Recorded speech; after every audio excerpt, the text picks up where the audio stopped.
So hello guys, good day. Meron tayong panibagong printer na ating ayusin. HP Smart Tank 515. Ang problema niya is bad output, and then yung sa scan niya is may linya daw sa gitna, or hindi ko alam kung saan banda. I-double check lang natin dito banda. So first thing first, kuha ng tools. Lagayan ng mga screws, screwdriver na Torx size T10. And then, umpisahan nating baklasin. Umpisahan na natin pag baklas. So, 4 ng screw. Dito, isa dito. Yan. Tanggalin natin. Then, sira na pala to. Wala ng screw.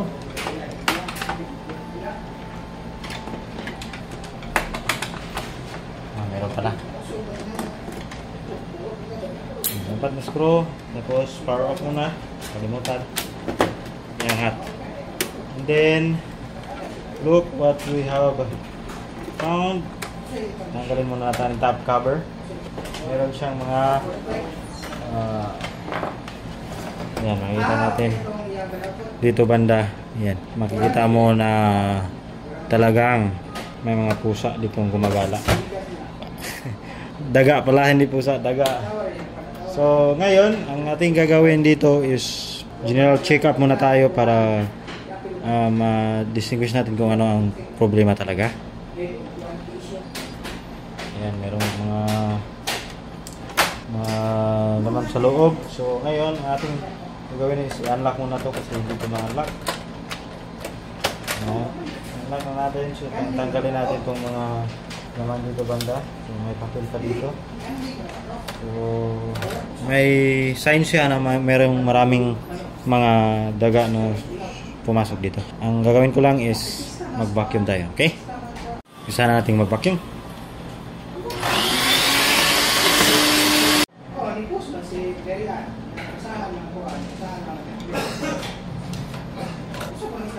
Ang tanggalin ko muna to, disassemble para makita natin yung sa lalim nito, daanan ng papel kasi naka-jam. Ngayon, i-double check before tayo mag-test print. PC carriage assembly, tanggalin din natin. Same thing procedure lang po pagtanggal nito. Meron tayong marami-rami na tayong video dito para sa pagtanggal ng PC carriage assembly. Madali lang naman intindihin dahil pinaisi lang paano ginawa. Oh, ito yung strap sa taas. Ngayon, as I can see, meron peso nakikita. Meron siyang coin dito banda, 1 peso. Paano na magkakano? Meron ding meron ding straw, daming ito pa sa loob niya. Daming laman dito. Then masyadong madumi ang kanyang dito banda. So vacuum.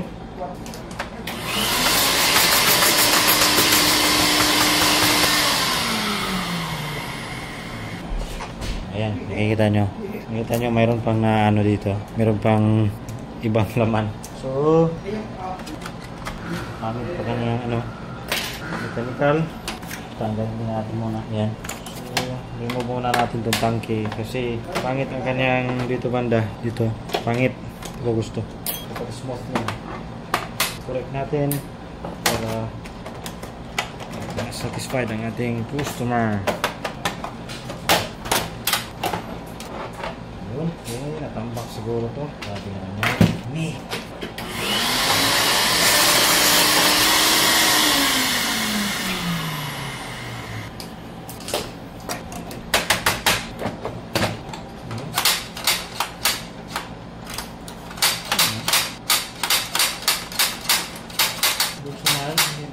Hindi maayos paglalagay. Balik natin. Okay.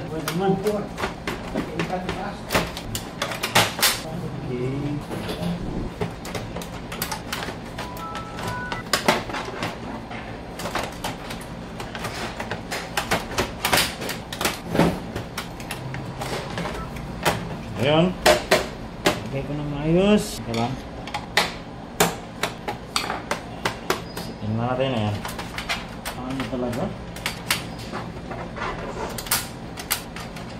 Ayan.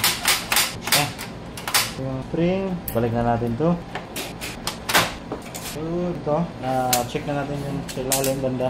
Balik na natin ang PC college assembly. So, pagkalagay, dahanin nyo lang. Bihasa naman kayo, hindi nyo na bilisan akin. Size tayo, hindi tayo makasira, makapada, dahan-dahan lang. Okay, and then, pagkatapos nyan, lagyan nyo na para secured. Para main PCE, yung lock na natin to para sana. So, gagawin natin pagkatapos mag-assembly nito. Tingnan natin kung dito tayo magkakaisyo. At the same time, makaka-print na tayo. Right. Then yung sa scanner, linisan din natin dahil meron daw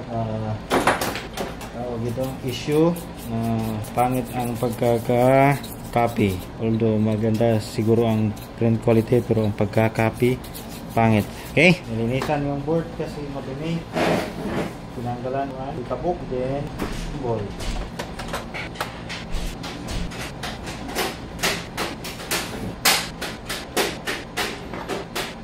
So ngayon tapos na natin.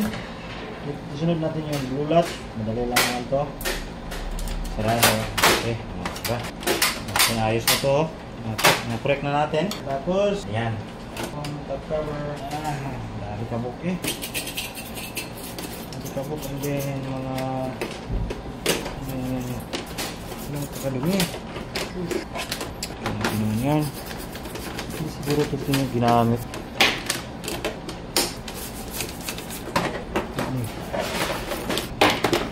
natin. Try natin paganahin kung gagana. Gagana naman eh. Minsan lang natin to. So, since nag-troubleshoot tayo, kinalusuhan ko muna ng screwdriver para thread na gumagalaw. Ulitan muna natin yung mababalang. Yan, maganda. Okay? Natin ang position. So, nag-power up na tayo. Next gagawin natin, i-check natin kung makapag-print ba tayo, makasend ba tayo ng test page. So, madali lang naman tong i-test page to dahil 515. Walang screen. Yan. So, umikot na yung printer head. Sana walang error dahil wala naman talaga tong error. Binaklas lang natin dahil sinasabi niyang pangit ang quality sa pagkakascan. So napansin ko kanina kaya ako nag general cleaning or check up na lang kasi pagbukas ko dito banda ito hindi bumababa. Hindi siya parang ganyan. Hindi siya ganun ka smooth. So ngayon na-correct ko na and then chinek ko na din yung sa banda ilalim sa daanan ng papel. Meron tayong nakikita ito. Pakita ko sa inyo. Ito. Yan. Ito yung mga nasa loob. Piso, straw, papel, at saka plastic. So, itapon natin to. Itong piso naman is bulsa na natin to. Okay. So, ngayon, yan. Makikita nyo. Ay, hindi natin napansak. So, ganyang error is door open yan. Door open dito banda. Ito. So, sarado mo. Pag hindi mawala, yan. Pag hindi nawala yung ganyang error, tapos nagbiblink to, flex cable yan. Hindi nakakabit. So, check natin. Power off muna natin. Then, okay, angat natin to. Ayan. Dito banda yan. So, ito ang flex na to. Itong flex na to, hindi ko talaga nasaksak. Yan, makikita nyo. Dito banda yan. Ito. Hindi ko nasaksak dito banda sa ilalim. So, saksak muna. Ayan, para makita nyo banda. Ayan. Dito banda ko ito. Saksak. So, pasensya na sa aking kamay. Focus yata. Ayan. So, ayan. Nasaksak na natin ito. So, ito yung signal. Daanan ng signal patungo sa board. Ayan, patungo sa main board. Daanan. Detect yun niya itong sensor dito na ganyan. Okay? So, iikot na natin at balikan natin na ulit. Same thing procedure. Saksak. Yung dalawang mga flex. And then, kalsuhan natin ito banda. And then, power on. Ano yan? So, antayin natin mag-boot up. So, ngayon, nag-i-error na naman siya. Nag-play. So, reset lang natin. Baka maano na. So, reset. Power off na lahat. Power on. Then, ulitin natin kung mag-error pa rin. Flex cable yan. Hindi natin naayos. Okay?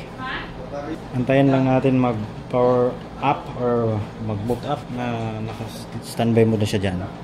So, okay. So, ayan, naka-up na siya. And then, ngayon, ganun pa rin, nagbi-blink yung lahat ng panel. Mayroon tayong namali, okay? So, power off muna and then ayusin. So, ngayon pinower up ko na ulit dahil nagbi-blink lahat ng mga ilaw dito. Ang ginawa ko lang muna is i-reinsert yung mga flex cable, inayos paglalagay. Baka yun lang ang dahilan. And then observe natin kung talaga bang mag-i-error ba siya. Pag ganun mag-i-error siya, yun, mag-i-error pa rin. So palitan muna natin itong sa taas, okay? Since wala tayong pampalit ng buo nito, yung available, palitan ko muna yung scanner niya, ito banda. Bakit ko pinagsuspitsahan dyan? Kasi tamang kutob lang. So, walaan ko muna. So, baliktarin natin to. Tanggalin natin itong dito banda.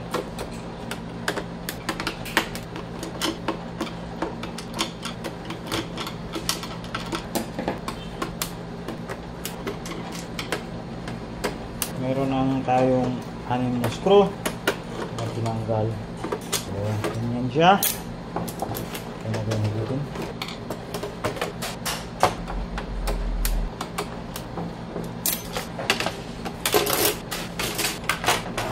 So, ito muna ang ating papalitan. Ano natin?